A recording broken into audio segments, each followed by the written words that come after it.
उत्तरकाशी के डोकरानी बामक ग्लेशियर में अचानक एवलांच आने से 28 पर्वतारोही फंसे, 2 की मौत। बर्फ का तूफान आने से मचा हड़कंप, सेना ने शुरू किया रेस्क्यू ऑपरेशन। उत्तराखंड के सीएम पुष्कर सिंह धामी ने शारदीय नवरात्र की नवमी के पावन मौके पर किया कन्या पूजन। सीएम धामी ने कन्याओं को कराया भोजन, प्रदेशवासियों की खुशहाली की कामना की।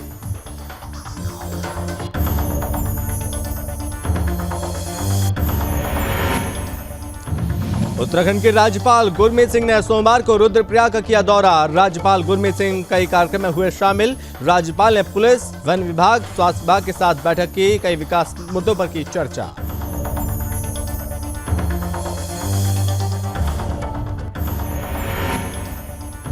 अंकिता हत्याकांड को लेकर आक्रोश। नवमी के अवसर पर ऋषिकेश में युवाओं और महिलाओं ने अंकिता के हत्यारों पुलकित अंकित और सौरभ का पुतला किया दहन।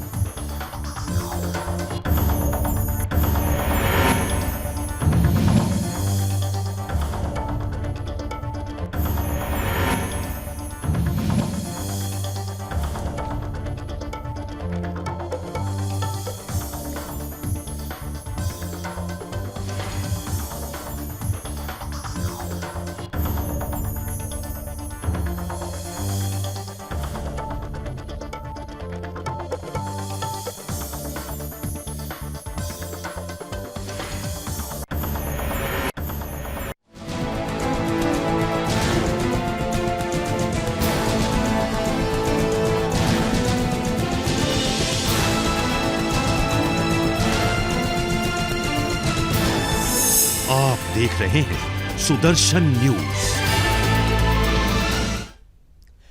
नमस्कार, बहुत स्वागत है आप सभी का अपने उत्तराखंड में। मैं हूं आपके साथ संभव गुप्ता। उत्तराखंड के उत्तरकाशी जिले में डोकरानी बामक ग्लेशियर में आज एवलांच हो गया।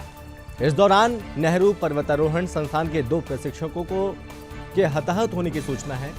आपको बता दें कि नेहरू पर्वतारोहण संस्थान के प्रधानाचार्य कर्नल अमित बिष्ट ने बताया कि द्रौपदी का डंडा क्षेत्र में 29 लोगों का दल जो कि प्रशिक्षण के लिए गया हुआ था।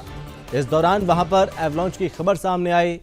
जानकारी के अनुसार एवलांच की चपेट में आने से 29 लोग वहां पर फंसे हुए थे और जिन्हें निकालने के लिए टीम की तरफ से रेस्क्यू अभियान चलाया जा रहा है। इस दौरान 8 लोगों को वहां से निकाला गया। इसमें 2 की मौत की सूचना है। आपको बता दें कि किस लोग अभी भी वहां पर फंसे हुए हैं। डीआईजी एसडीआरएफ रिद्धिम अग्रवाल उन्होंने बताया, एयरफोर्स से शासन ने संपर्क किया। 3 हेलीकॉप्टर पूरे क्षेत्र की जो कि रेकी करेंगे। इसके साथ यहां पर बचाव कार्य शुरू किया जाएगा। एसडीआरएफ की टीम जल्द ही कैंप के लिए निकलेगी। और वहीं उत्तराखंड के सीएम पुष्कर सिंह धामी ने भी ट्वीट किया और कहा कि रक्षा मंत्री श्री राजनाथ सिंह जी से वार्ता की, रेस्क्यू अभियान में तेजी लाने के लिए सेना की मदद लेने के लिए अनुरोध किया है, और जिसको लेकर उन्होंने हमें केंद्र सरकार की ओर से हर संभव सहायता देने के लिए आश्वस्त किया। सभी को सुरक्षित निकालने के लिए रेस्क्यू अभियान चलाया जा रहा है। आपको बता दें कि यहाँ पर एवलांच हुआ और काफी लोग जो कि यहाँ पर दब गए हैं। 2 लोगों की मौत हो गई है और 21 ऐसे पर्वतारोहण हैं जो कि अभी भी वहां पर फंसे हुए हैं। पर्वतारोही यहां पर चूंकि ट्रैकिंग के लिए गए हुए थे और 2 प्रशिक्षकों की इस दौरान मौत हो गई है।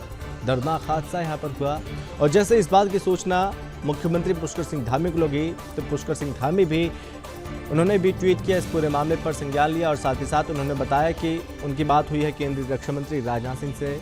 इस पूरे मामले पर केंद्र भी जो कि लगातार नजर बनाए हुए है, अनुरोध किया कि सेना की मदद ली जाए और जो हर संभव मदद होगी वो केंद्र की ओर से दी जाएगी। लेकिन इस बीच यहाँ पर प्रशासन लगातार नजर बनाए हुए है। एसडीआरएफ की टीम और साथ ही अन्य टीमें यहाँ पर जो कि कैंप के लिए निकल चुकी हैं। बचाव कार्य लगातार चल रहा है। 21 लोगों की जो जिंदगी यहाँ पर फंसी हुई है उसको बचाना जरूरी है। आपको बता दें कि जो एवलांच की खबर सामने आई, एवलांच की चपेट में आने से 29 लोग जो कि वहां पर फंसे हुए थे, जिन्हें निकालने के लिए टीम की तरफ से रेस्क्यू अभियान चलाया जा रहा है। 2 लोगों की मौत की खबर सामने आई कि 2 लोगों के दौरान यहाँ पर मृत्यु हो गई है। इस दौरान 8 लोगों को वहां से अभी तक निकाला गया और जो अन्य लोग हैं, 21 लोग जो फंसे हुए हैं अभी भी, उनको बचाने की कोशिश लगातार हो रही है। डीआईजी एसडीआरएफ रिद्धिम अग्रवाल उन्होंने कहा कि एयरफोर्स से शासन ने संपर्क किया। 3 हेलीकॉप्टर पूरे क्षेत्र की जो कि रेकी कर रहे हैं और हेलीकॉप्टर के माध्यम से देखा जा रहा है, रेकी की जा रही है और कहीं भी कुछ ऐसा लगता है तो वहाँ पर टीमों को उतारा जाएगा और सर्चिंग अभियान लगातार चलाया जाएगा। इसके साथ ही यहाँ पर बचाव कार्य जो कि शुरू किया जा रहा है। एसडीएफ की टीम जल्द ही कैंप के लिए निकलने वाली है।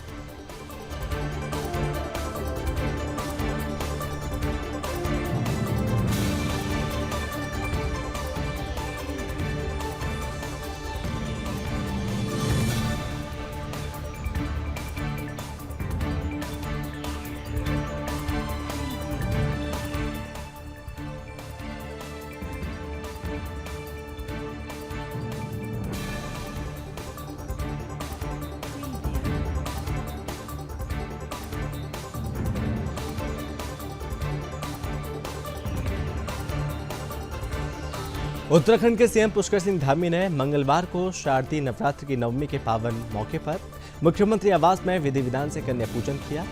उन्होंने नौ दुर्गा की प्रत्येक 9 कन्याओं को भोजन भी कराया। इसी के साथ आपको बता दें कि सीएम ने निर्मल बुद्धि और अष्ट सिद्धियों की प्रदाता मां सिद्धिदात्री से प्रदेश और प्रदेशवासियों के सुख समृद्धि की कामना की। इस दौरान सीएम धामी की धर्मपत्नी गीता धामी भी उनके साथ मौजूद रहीं। ये तस्वीर आप देखिए, ये तस्वीर जब यहाँ पर आज चूंकि नवमी है और इस बीच 9 कन्याओं को भोजन कराया सीएम ने अपने आवास पर और पूरे विधि विधान के साथ चूंकि ये पूजा की गई है। बड़ा ही महत्व है नवरात्रि का, त्योहारों का और इस बीच यहाँ पर ये छठा अलग ही देखने को मिलती है और पूरे विधि विधान के साथ किस तरह से यहाँ पर पूजा अर्चना की और सभी कन्याओं को यहाँ पर कन्या पूजन उनका किया, उन्हें खाना खिलाया। इस पावन मौके पर मुख्यमंत्री आवास में विधि विधान से कन्या पूजन का ये कार्यक्रम किया गया। 9 दुर्गा की प्रत्येक 9 कन्याओं को भोजन कराया, उसकी ये तस्वीर आप देखिए। सीएम ने निर्मल बुद्धि और अष्ट सिद्धियों की प्रदाता है मां सिद्धिदात्री से प्रदेश और प्रदेशवासियों के सुख और समृद्धि की कामना की। सीएम धामी की पत्नी भी यहाँ पर नजर आ रही है, उनके साथ यहाँ पर जो कि वो मौजूद रही और कन्याओं को भोजन कराया।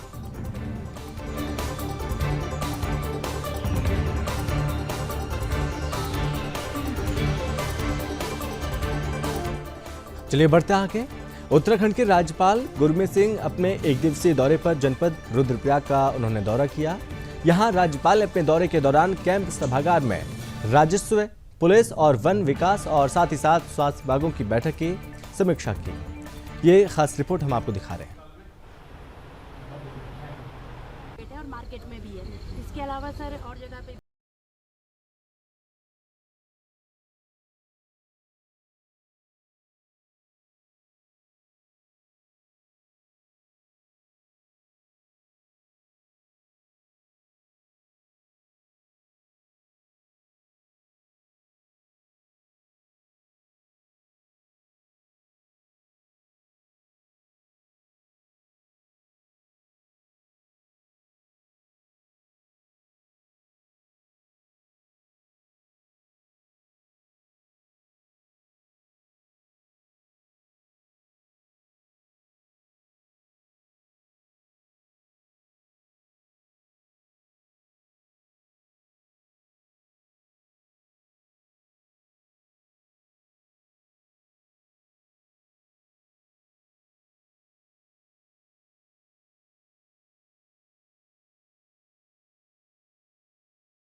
नजारा तीर्थ यात्रियों के सामने होगा। साथ ही राज्यपाल ने कहा है कि यात्रा को सुगम और सुरक्षित बनाने के लिए आधुनिक तकनीकी को उपयोग में लाते हुए यात्रा को और अधिक सुखद बनाने का प्रयास निरंतर जारी रखे। उन्होंने जिला प्रशासन को मंदिर परिसर में एक बड़े आकार में LED स्क्रीन भी लगाने के निर्देश दिए हैं, ताकि दर्शन के लिए कतार में खड़े यात्री देश के विभिन्न स्थानों पर स्थापित 12 ज्योतिर्लिंगों की जानकारी LED के माध्यम से ले सके। इतना ही नहीं, राज्यपाल ने मुख्य विकास अधिकारी को निर्देश दिए कि कड़ी मेहनत से अपनी आर्थिकी में व्यापक परिवर्तन करने वाले कम से कम 10 व्यक्तियों की सफलता की कहानी वीडियो और फोटोग्राफ सहित प्रसारित करे, ताकि विश्व पटल पर उनको एक नई पहचान मिल सके जिसके वे हकदार हैं। ऐसे तमाम विकास के मुद्दों पर राज्यपाल ने चर्चा की है और रुद्रप्रयाग का हाल जाना है। 39 लाख श्रद्धालु हमारे घर में आए। ये तो प्रभु का आशीर्वाद है कि वो हमारे घर में यहाँ पर आते हैं, शिव जी के घर में आते हैं। केदारनाथ जी, बद्रीनाथ जी, गंगोत्री, यमुनोत्री, हेमकुंड साहब आते हैं और हमको ये एक अवसर है उनकी सेवा करने का। हमको ये एक अवसर है कि हम अपने सेल्फ हेल्प ग्रुप से, अपनी मेहनत से जो चीज़ बनाते हैं उन सब को उसका एक मौका दें खरीदने का। और सच कहूँ तो एक दिल में एक आशा है कि यहाँ पर जो रुद्रप्रयाग में सामान बनता है, अपने स्किल के ऊपर में, अपने काबिलियत के ऊपर में, वो पूरे ग्लोब में जाना चाहिए। सुदर्शन न्यूज के लिए प्रीति झा की रिपोर्ट। और चलिए बढ़ते आगे। अंकित हत्याकांड को लेकर लोगों का आक्रोश ठंडा होने का नाम नहीं ले रहा है। लोगों में अभी भी भारी गुस्सा है और ऐसे में आज नवमी के इस मौके पर ऋषिकेश में युवाओं और महिलाओं ने अंकिता के हत्यारे पुलकित, अंकित और सौरभ का पुतला दहन किया। वहीं पुतला दहन करने के बाद लोगों से अपील की गई कि हर साल के 19 सितंबर के दिन पुलकित, अंकित और सौरभ का पुतला दहन करना अनिवार्य किया जाए और ताकि दोबारा कोई ऐसा दुस्साहस दोबारा ना करे। दरअसल बुराई पर अच्छाई की जीत को लेकर संपूर्ण भारतवर्ष में रावण, मेघनाथ और कुंभकर्ण का पुतला दहन कर दशहरा मनाया जाता है और ऐसे में ऋषिकेश के श्यामपुर क्षेत्र में अंकिता के हत्यारे जो 3 लोग हैं, इस हत्या के मामले में आक्रोशित लोगों ने पुलिस चौकी के पास पुलकित, आर्य, अंकित और सौरभ का पुतला दहन किया और अंकिता के हत्यारों को जल्द से जल्द सजा देने की मांग को लेकर जमकर नारेबाजी। ये तस्वीर आप देखिए, जब लोगों का गुस्सा किस तरह से सड़कों पर फूट पड़ा, जब सड़कों पर लोग निकले, यहाँ पर अंकित, पुलकित और सौरभ का पुतला यहाँ पर फूका गया, जलाया गया। एक बड़ा मैसेज देने की यहाँ पर कोशिश की गई है कि ऐसे जो आरोपी हैं, ऐसे जो लोग हैं, वो ऐसे दुस्साहस दोबारा ना करें। इस दौरान लोगों ने मांग की कि शासन और प्रशासन इस मामले को गंभीरता से ले और जल्द से जल्द आरोपियों को फांसी की सजा दे, तभी पहाड़ की बेटी अंकिता को न्याय मिल पाएगा। आपको बता दें कि अभी तक अंकिता के हत्यारों को फांसी नहीं हुई। लोगों की ये मांग है, परिवार की मांग है, हर किसी की मांग है, उत्तराखंड के हर जनता की, हर लोगों की मांग है कि जो अंकिता के हत्यारोपी हैं उन्हें जल्द से जल्द फांसी हो। और एक बड़ा मैसेज आज दिया गया, जो हत्या के 3 आरोपी हैं, अंकित, पुलकित और सौरभ, इन तीनों का ही पुतला जलाया गया, पुतला फूका गया और इस बीच यहाँ पर जमकर प्रदर्शन किया गया और जमकर नारेबाजी भी की गई।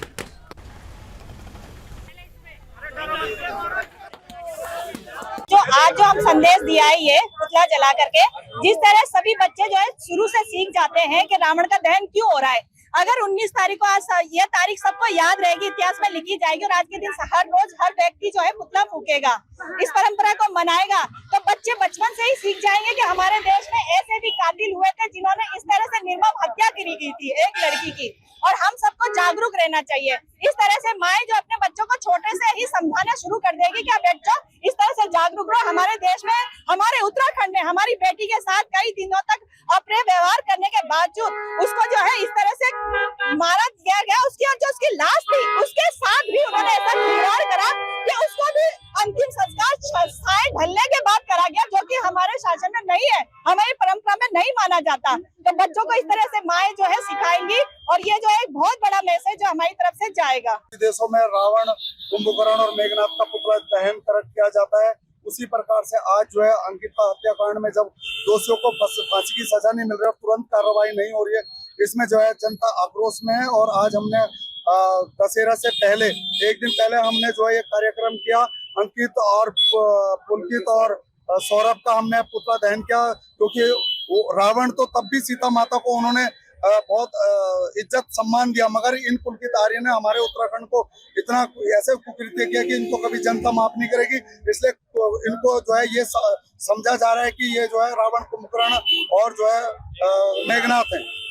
हमने जनता से अपील की है कि हम जो है आह्वान किया कि उत्तराखंड की जनता जो है हर 19 तारीख को, हर 19 सितंबर को ये जो है इतना इनका पुतला दहन करेगी, जो कि पुलकित आर्य, सौरभ और अंकित का पुतला दहन करके और अपने सोशल मीडिया पे गली मोहल्ले चौराहे जहाँ भी जलाए अपने सोशल मीडिया में दे, ताकि ऐसे कुकृत्य करने वाले उत्तराखंड में दोबारा ऐसे कुकृत्य न करें और जनता पे जो है डरे, ऐसे लोग डरे और इनको फांसी की सजा मिले। उस समय सतयुग में रावण का वध राम जी ने किया था, आज कलयुग में विनोद आर्य की जैसे सुपुत्रों का कुपुत्रों के उसका दहन करने के लिए हम जैसे राम भक्त को आना ही पड़ा। हम माननीय मोदी जी से, पुष्कर सिंह धामी जी से ये आग्रह कर रहे हैं कि जैसे हर कार्यकर्ता ने घर में जाकर हर चीज एक एक बूथ पे जाकर वो कर, वैसी एक एक आदमी का, एक एक कार्यकर्ता सम्मान करके, जब वही एक सच्चा सम्मान होगा यदि इस बहन को जब तक न्याय नहीं मिलेगा।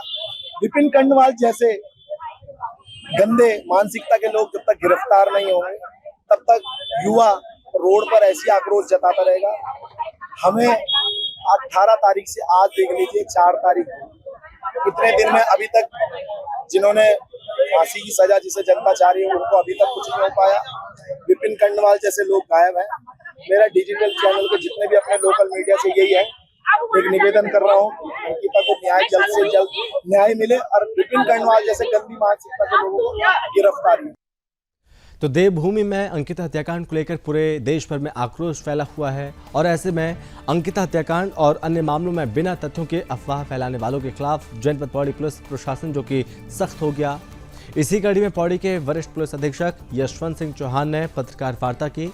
इस दौरान वरिष्ठ पुलिस अधीक्षक ने कहा, अंकिता हत्याकांड मामले में SIT की ओर से निष्पक्षता से काम किया जा रहा है, जिसकी निगरानी उच्चतम अधिकारियों की तरफ से की जा रही है।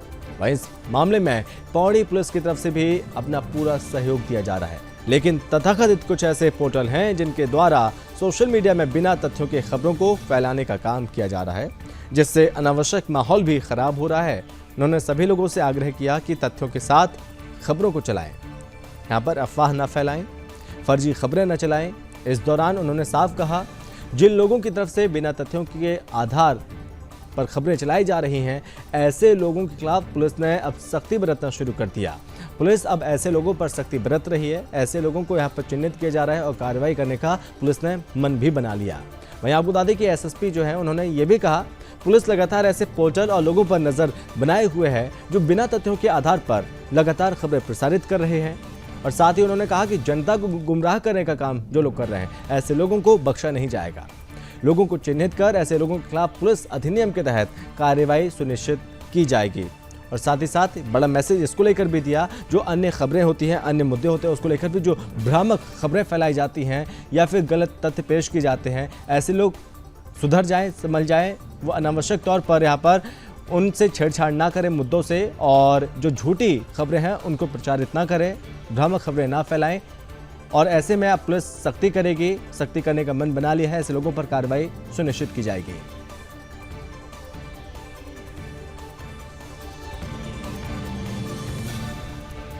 देवभूमि के हिमालयी क्षेत्रों में बर्फबारी जो कि शुरू हो गई है।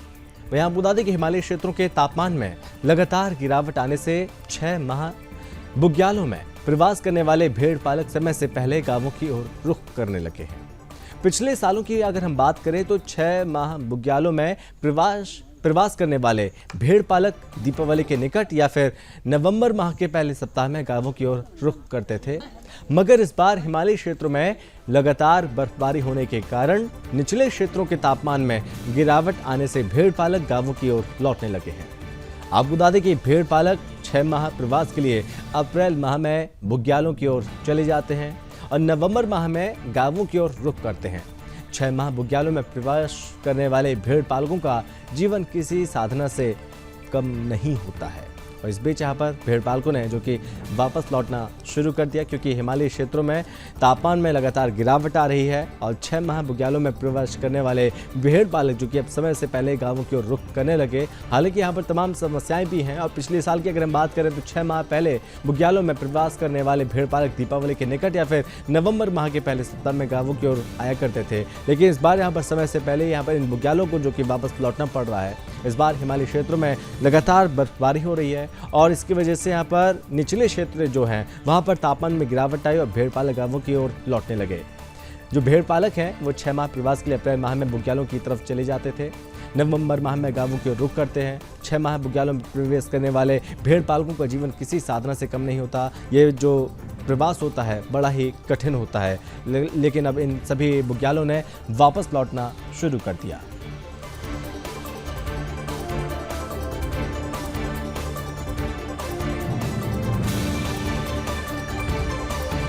और चलिए बढ़ते आगे, उत्तराखंड के पहाड़ी इलाकों में अब ठंड बढ़ने लगी है और वहीं बारिश के साथ बर्फबारी भी होने लगी है। चारों तरफ पहाड़ी क्षेत्र पूरी बर्फ से ढके हुए हैं और ऐसे में चीन सीमा से सटे दारमा क्षेत्र घाटी में सीजन की तीसरी बर्फबारी हुई। वहीं पहाड़ी क्षेत्रों में बर्फबारी होने से तापमान में गिरावट आ गई है। ये खास रिपोर्ट आप देखिए।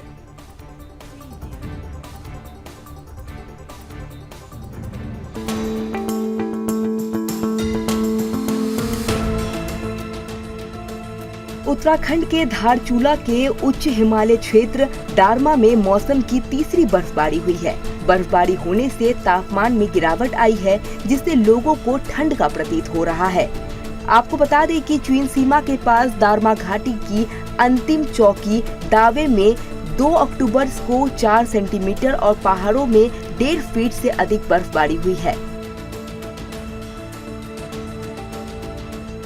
दारमा घाटी के 10,000 फीट से अधिक ऊंचाई पर स्थित ढाकर और बिंदांग चौकी में भी 1 फीट से अधिक बर्फबारी हुई है। इस कारण उच्च हिमालय क्षेत्र दारमा घाटी के 14 गांव और व्यास घाटी के 7 गांवों में ठंड बढ़ गई है। व्यास घाटी के जौलीकांग, नाभिढांग, ओम पर्वत, कैलाश, प्रसिद्ध पंचाचूली में भी बर्फबारी हुई है। इसके चलते लोगों के साथ ही सीमा की सुरक्षा में लगे जवानों की भी मुश्किलें बढ़ गई है। समुद्री तल से 17,500 फीट की ऊंचाई पर सोमवार शाम चीन सीमा के पास 4 सेंटीमीटर तक हिमपात हुआ है। इस सीजन में तीसरी बार हिमपात होने से निचले क्षेत्रों में ठंड बढ़ गई है। तापमान में गिरावट के कारण सुरक्षा एजेंसियों को भी दिक्कत झेलनी पड़ रही है। दारमा घाटी में 2 अक्टूबर को इस सीजन की तीसरी बर्फबारी हुई। यहाँ 1 फीट हिमपात हुआ। आपको बता दें कि दारमा घाटी के चीन सीमा के अंतिम चौकी दावे 17,500 फुट की ऊंचाई के निचले इलाके में लगभग 1 फीट बर्फ और पहाड़ों से 4 फुट से अधिक बर्फबारी हुई है। विषम परिस्थितियों में अंतिम चौकियों में सुरक्षा बल के जवान मुस्तैदी से सीमा की सुरक्षा में लगे हैं। 3 अक्टूबर को मौसम ठीक होने पर सुरक्षा बलों के जवानों ने सीमा में गश्त लगाई। वहीं दरमा घाटी में 10,000 से अधिक के ढाकर और बिंदांग चौकी में भी 1 फुट से अधिक बर्फबारी हुई है। 2 अक्टूबर के हिमपात से उच्च हिमालय दारमा घाटी के 14 गांव और व्यास घाटी के 7 गांवों में ठंड बढ़ गई है। वहीं दोनों घाटी में लोगों ने पतली, फाफर और अन्य फसलों की कटाई भी शुरू कर दी है। दोनों घाटियों के लोग नवंबर पहले हफ्ते से निचले घाटी में आना शुरू करेंगे। 2 अक्टूबर को यहां निचली घाटी में बारिश हुई है, तो वहीं व्यास घाटी के जौलीकांग, नाभिढांग, ओम पर्वत, कैलाश और प्रसिद्ध पंचाचूली शिखर में बारिश के साथ बर्फबारी हुई है। इससे ठंड बढ़ गई है। वहीं लोग गर्म कपड़े पहनने लगे हैं। उत्तराखंड में मानसून की विदाई भी होने वाली है। वहीं दशहरे के बाद फिर से एक बार बारिश के आसार हैं। उधर केदारनाथ और हेमकुंड साहिब में भी बर्फबारी का सिलसिला जारी है। साथ ही देवभूमि में हो रही बर्फबारी को देखने के लिए दूर दूर से सैलानी आ रहे हैं। साथ ही ऐसे बर्फबारी में जमकर लुत्फ उठा रहे हैं। ऐसे में पहाड़ों का नजारा देखते ही बनता है। बर्फबारी से ढके पहाड़ों का दीदार करने पर्यटक आ रहे हैं, साथ ही इस बर्फबारी का लुत्फ उठा रहे हैं। सुदर्शन न्यूज के लिए प्रीति झा की रिपोर्ट।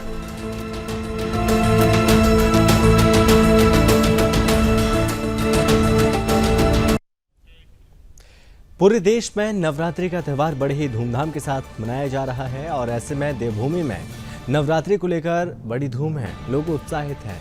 इसी कड़ी में उत्तराखंड के बागेश्वर में दुर्गा पूजा धूमधाम के साथ मनाई जा रही है। इस दौरान दुर्गा पूजा को लेकर भक्तों में काफी उत्साह देखने को मिल रहा है और चारों तरफ भक्तिमय हो गया माहौल।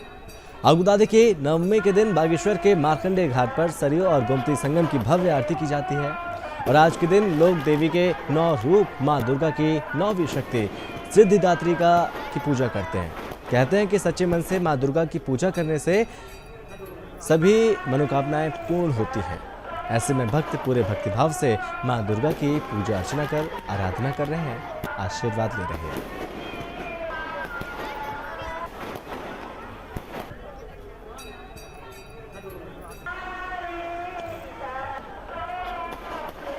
कॉर्बेट टाइगर रिजर्व पार्क के गरचिया जोन में सैलानियों की आवाजाही फिर से शुरू हो जाएगी। इसे राष्ट्रीय बाघ संरक्षण प्राधिकरण यानी कि NTCA की मंजूरी जो कि अब मिल चुकी है।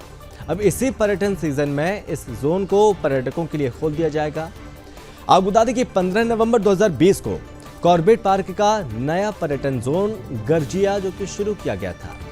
आपको बता दें कि NTCA से अनुमति नहीं लिए जाने की वजह से 1.5 साल बाद गरजिया जोन को बंद कर दिया गया और जोन को खोलने के लिए पर्यटन कारोबारी आंदोलित थे। मांग लगातार की जा रही थी कि इसको खोला जाए और कॉर्बेट पार्क के उपनिदेशक नीरज कुमार शर्मा उन्होंने कहा कि अब NTCA की ओर से गरजिया जोन को अनुमति मिल गई है और कॉर्बेट नेशनल पार्क की बिचरानी जोन के बफर जोन में गरजिया जोन का निर्माण किया गया। इस जोन को सर्पदुली रेंज और बिजरानी रेंज को जोड़कर बनाया गया। इसमें रिंगौड़ा और फुलताल के नाम से 2 चौड़ यानी कि मैदान है। यहाँ वन्य जीवों की हलचल और विचरण को बड़ी आसानी से देखा जा सकता है। आपको बता दें कि इस जोन में जैव विविधता का अपार भंडार है। चौड़ और पहाड़ियां पर्यटकों को आकर्षित करती है अपनी तरफ, जिसे देखने के लिए दूर दूर से सैलानी यहाँ पर आएंगे।